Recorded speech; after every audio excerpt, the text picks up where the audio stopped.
So with that out of the way, we are going to get into today's theme, seeing as it was Phil's idea. Phil, would you like to present it today?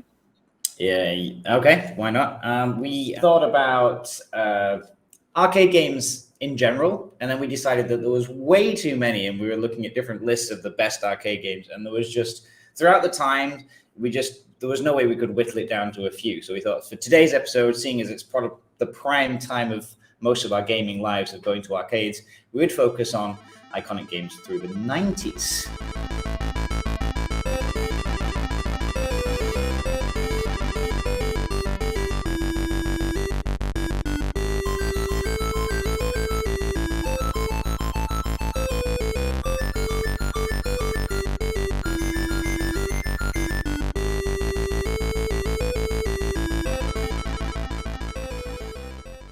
Well, then we're going to move on to our last of the original ideas that we had, and that is Dance Dance Revolution, which I don't think any arcade, could go without. Once people created this thing, there was no going back. This was the arcade game of its time.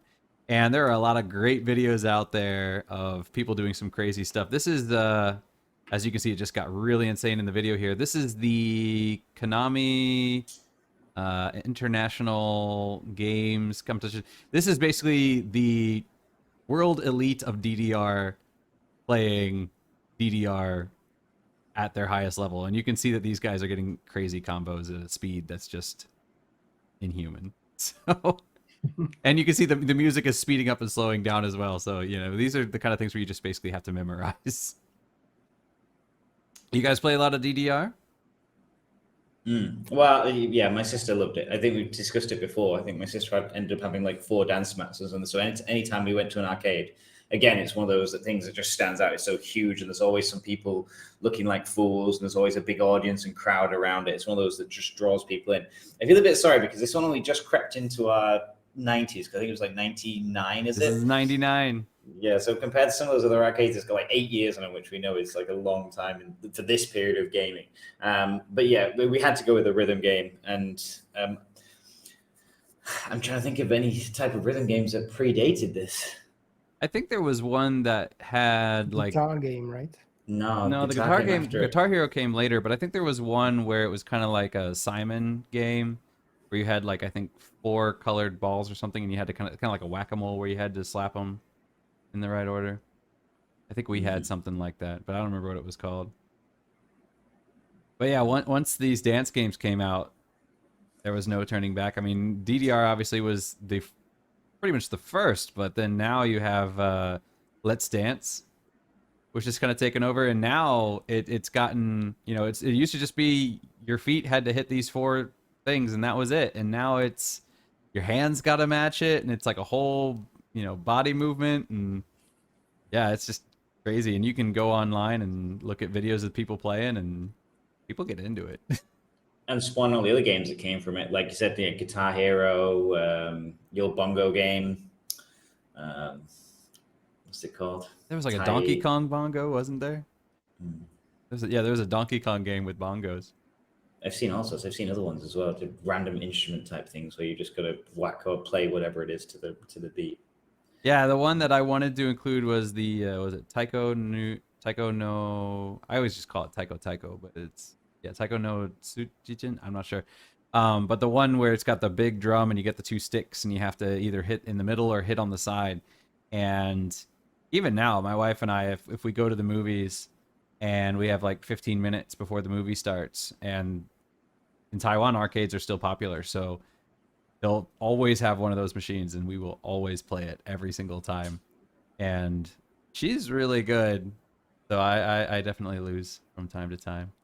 And I've definitely developed blisters playing that game. Yeah, I was going to say, it damages my hands sometimes. You play too many in a row. You've got to stop, after 10 minutes. Like, okay, let's step away from this machine.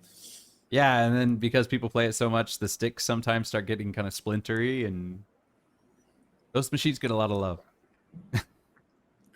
Nowadays, you see it as well. You can tell how iconic it is that in so many movies, if they're at some arcade or bowling alley or they're at something, dance DDR or some version of it still in the mall. You know, they're still dancing like crazy to some random songs in the film.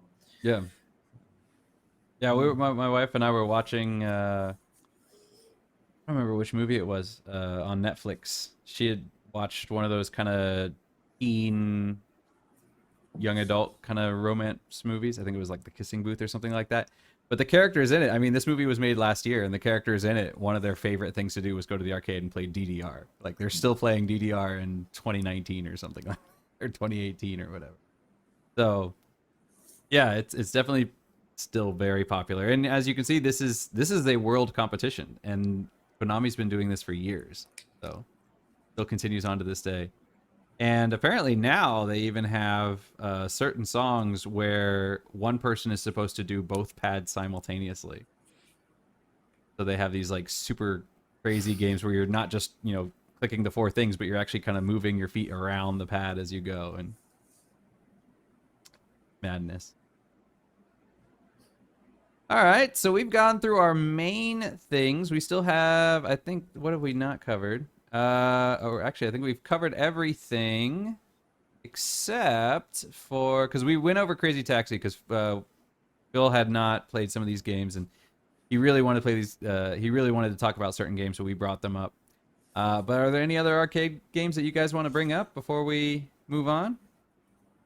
No, but I just wanted to mention the fact that when you see the games we talked about today, which are very old, because arcade games is from the 80s, but then you might think that it's a dead business. Forget it. I saw a show not too long ago. So remember who we talked about? Sega, Bandai Namco, Konami, who else? SNK. All of these, maybe you see them sometime publishing video games of famous series, and they are very happy doing just this, not trying to fight PlayStation or Sony or Microsoft, simply because this arcade game.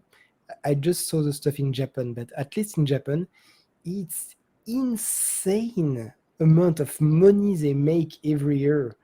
They really don't need to do anything else. Just selling this arcade, maintaining them, because they need a lot of love, of course.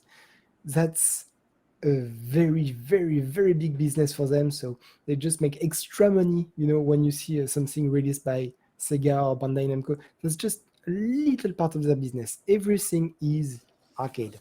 So it's still a very big thing, or at least in Japan. I Here expect too in Taiwan. Yeah, in Taiwan as well. Yeah. Yeah. I think it's in Asia, it's a big thing, but still, like here, at least in North America, you don't have much arcade place, but you always have a few arcade in the cinema. Yeah. So it's not dead. It's still there. For those of you who are interested, especially if you're over in the States, when I was looking up a lot of these things, there was a company called Arcade One Up, and they do vintage replica machines or 3/4 sized machines for between $600 to $800. And I was like, oh man, should I buy some and get them sent? They have like Simpsons, X-Men, Street Fighter 2, Teenage Mutant Ninja Turtles, Pac-Man, Mortal Kombat, Dragon's Lair, Golden Axe, Star Wars, loads of the ones. And I was just like, oh Double man, Dragon. I just can't get it past the misses of like 5, arcade machines arriving at the front door. Just At $800 each. Yeah. Why? It's only $4,000. I wish, and then I just had a row of them behind me. Yeah. Yeah, my wife was talking about at one point getting one of those Taiko machines and putting it up on our roof. If you look into the pop culture, I think it was in Friends that at some episodes they buy a Pac-Man machine, and they can never get out of it. At the end, I think Chandler has his hands like, I can't move it back. I played too much. Definitely happened. Yeah, you hear people, you hear about stories about people dying in internet cafes, but never in an arcade. Why is that? I mean, I don't know. Maybe there's more exercise going on since you're standing Exactly. up. You stand up, so it's healthier. It's healthier. That's right. Arcades are healthier. So for any of you out there thinking of going to internet cafe, don't go to an arcade. It's better for your health. That's why people in the 80s were so much thinner. Especially on DDR. Especially on DDR, yeah.